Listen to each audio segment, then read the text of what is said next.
করে জোরপূর্বক রাষ্ট্রপতি শাসন জারি করেছে অলরেডি, মুখে বলছে না কিন্তু অ্যাক্টিভিটি প্রমাণ করছে। মুখ্যমন্ত্রী শহীদ হতে চাইছেন, যার জন্য বারবার ৩৫৬ ধারা জারি করার কথা বলছেন।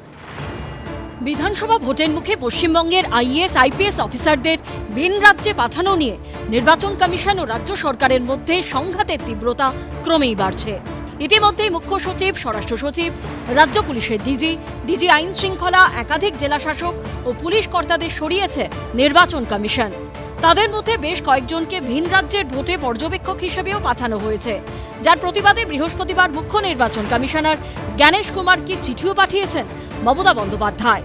আর শুক্রবার রাষ্ট্রপতি শাসনের প্রসঙ্গ টেনে ফের সুর চড়ালেন মুখ্যমন্ত্রী।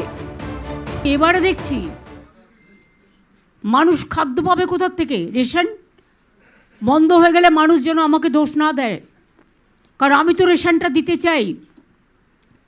ফুড ডিপার্টমেন্টের প্রিন্সিপাল সেক্রেটারিকে নিয়ে গেছে অবজারভার করে। এরপরে যদি কোনো ঘটনা ঘটে এর জন্য দায়ী থাকবে বিজেপি সরকার, কারণ নির্বাচন কমিশন বিজেপি সরকারের বাইরে নয়, তাদের তোতা পাখি। এখানে তো অঘোষিত না, ঘোষিত প্রেসিডেন্ট রুল করে দিয়েছে। লজ্জা লজ্জা লজ্জা! প্রেসিডেন্ট রুল করে মোদিজিকে ইলেকশন করতে হচ্ছে। বাংলার মানুষকে এত ভয়! আমাদের মুখ্যমন্ত্রী কোনো প্যারাট্রুপার পলিটিশিয়ান নন। মুখ্যমন্ত্রীর একটা নির্দিষ্ট রাজনৈতিক সংঘর্ষের অতীত আছে।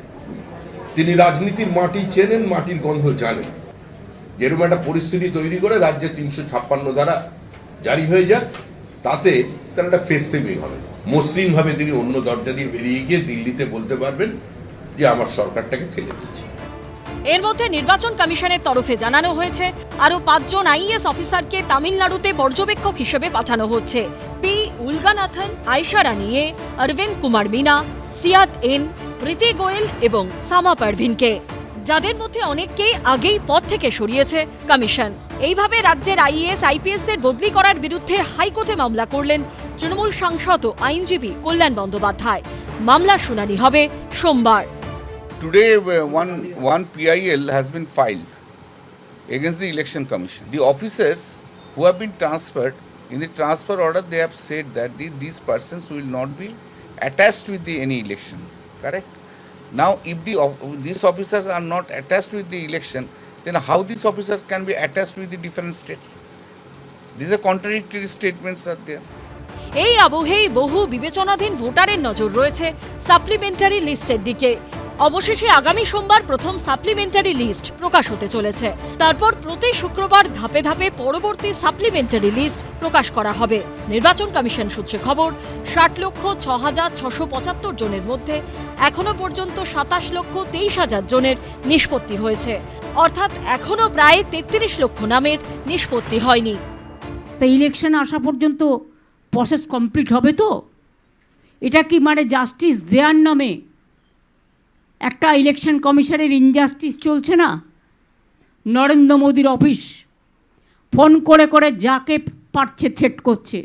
মমতা বন্দ্যোপাধ্যায় এবং তৃণমূল কংগ্রেস পশ্চিমবঙ্গের মানুষের কাছে গৃহীত, পরীক্ষিত এবং পরিত্যক্ত। বাঙালি আর মমতা বন্দ্যোপাধ্যায়কে বিশ্বাস করেন না, এবং এইসব কথাবার্তা বলে যেসব বাজার গরমের চেষ্টা উনি করছেন, এগুলো আর হবে না। এসবে মানুষ কান দিচ্ছে না, মানুষ এগুলোতে আগ্রহী নয়। মানুষ হচ্ছে ইলেকশনের দিন ঘোষণা হয়ে গেছে, কখন তিনি ভোটের লাইন ঠেলে গিয়ে ইভিএম মেশিনের সামনে দাঁড়াবেন, পদ্মফুল চিহ্নে বোতাম টিপে এই তৃণমূল সরকারটিকে বিসর্জন দেবেন। ২৬-এর নির্বাচন তৃণমূলের বিসর্জন। সূত্রের খবর, রাজ্যে বিবেচনাধীন ভোটারদের প্রথম তালিকা প্রকাশিত হতে চলেছে সোমবার। এই তালিকায় নাম না উঠলে আপিল করা যাবে ট্রাইব্যুনালে। সুপ্রিম কোর্টের নির্দেশে ট্রাইব্যুনাল গঠন করেছে কলকাতা হাইকোর্ট।